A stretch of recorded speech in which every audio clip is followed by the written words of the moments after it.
इचलकरंजी महानगरपालिकेच्या सफाई कर्मचाऱ्यांकडून सकाळ व दुपार अशा 2 सत्रात सफाईचे काम करून घेण्याच्या प्रस्तावाला महापालिकेतील सर्व कामगार संघटनांच्या कृती समितीने तीव्र विरोध दर्शविला आहे।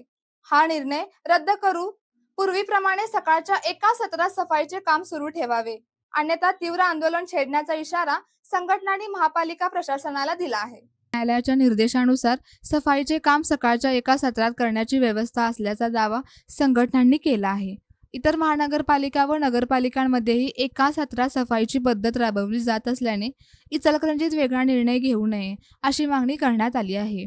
रविवारी किंवा सार्वजनिक सुट्टीच्या दिवशी काम करणाऱ्या कर्मचाऱ्यांना पर्यायी सुट्टी देण्याची तरतूद प्रभावीपणे राबवावी, तसेच स्वच्छ भारत अभियानाअंतर्गत आवश्यकतेनुसार स्वतंत्र कर्मचाऱ्यांची भरती करावी अशी मागणी निवेदनातून करण्यात आली आहे। कामगार संघटनांच्या मागण्यांकडे गांभीर्याने लक्ष देऊन प्रशासनाने प्रस्तावित निर्णय मागे घ्यावा, अन्यथा सर्व संघटनांच्या संयुक्त नेतृत्वाखाली व्यापक आंदोलन उभारण्यात येईल असा इशाराही कृती समितीने दिला आहे। यावेळी प्राचार्य ए.बी. पाटील, के कांबळे, शिवाजी जगताप, हरी माळी, सुनील बेलेकर यांच्यासह महापालिका कर्मचारी मोठ्या संख्येने उपस्थित होते।